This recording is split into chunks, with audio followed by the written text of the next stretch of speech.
అందరికీ అయితే 2 రోజులుగా వర్టెక్స్ వరం పైన మనం విపరీతంగా ఫైట్ చేస్తున్నాం.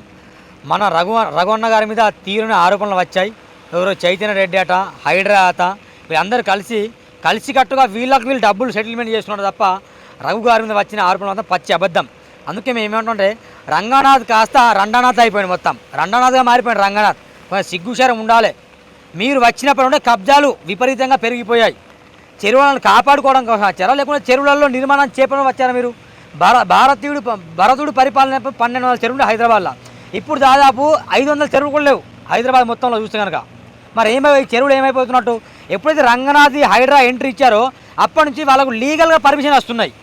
సింపుల్గా మేము నిలబడ్డ ప్రదేశం 150 ఫీట్ల రోడ్ ఉంది, తుక్కుగూడ నుండి పర్మిషన్ లేదు, ప్లస్ హైడ్రా నుండి పర్మిషన్ లేదు రోడ్కి.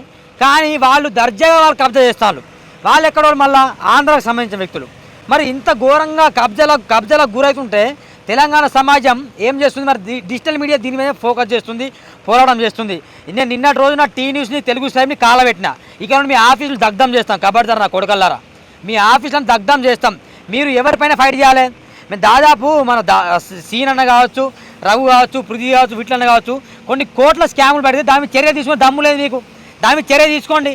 తీసుకోరు. ఎలిగేషన్ మా మీద చేస్తారు. మళ్ళీ మీరు 3,000, 5 లక్షలు ఇచ్చిండు, 10 లక్షలు, 5 కోట్లు ఇచ్చిండు అని చెప్తారు. మళ్ళీ కోట్ల కేసే వీడియోలు డెలిట్ చేపిస్తారు. మీకు లేనిది ఏంది? ఇజ్జత్ మానం, సిగ్గుశరం మీకు లేదు. అనవసరంగా మేము చేసిన పోరాటం పైన మీరు మా మీద పోరాటం చేస్తారు. మీకు దమ్ము తేనం ఉంటే రంగనాథ్ మిమ్మల్ని అందరూ గారంగా, నేను రంగనాథ్ గారోనా, మీరు రంగనాథ్ గారు అంటారు మిమ్మల్ని. ఎందుకంటే మీరు అన్ని చేసే దొంగ పనులు, ఎలిగేషన్ అన్ని మా మీద ఇస్తారు. ఖచ్చితంగా ఈ వర్టెక్స్ వరం మీద మీరు చర్యలు తీసుకోండి. నిజంగా మీరు చర్యలు తీసుకునే దమ్ము లేదు. ఎందుకంటే అసలైన సెటిల్మెంట్లు మీకే అయినాయి. సుమారుగా 500 కోట్లు వర్టెక్స్ వరం ఉండి ఈ మన బీఆర్ఎస్ వాళ్ళకి కావచ్చు, కాంగ్రెస్ వాళ్ళకి కావచ్చు, బీజేపీ వాళ్ళకు అందరికీ ముట్టింది. All are equal before the law అన్నట్టు all are equal in front of Hydraa అయిపోయింది. అందరు in front of Hydraa all are equal అయిపోయింది. అంటే ఎవరు? కాంగ్రెస్ వాళ్ళు, బీజేపీ వాళ్ళు, బీఆర్ఎస్ వాళ్ళు అందరు కలిసి మీరు తొత్తులుగా మారిపోయి ఈ తెలంగాణ సమాజాన్ని మొత్తం మీరు నాశనం చేస్తారు. దాదాపు గ్రామాల్లో కూడా కబ్జాలు జరుగుతున్నాయి. పల్లెలుగా లేవు, పట్టణాలుగా లేవు. అన్ని మున్సిపాలిటీ మొత్తము ఏమైపోయి మీ కింద బానిసలుగా పనిచేస్తున్నావు. అసలు మేము ప్రశ్నిస్తే మా మీద ఎలిగేషన్ చేయండి. చెప్పు తీసుకొట్టాలి మిమ్మల్ని చెప్తున్నా.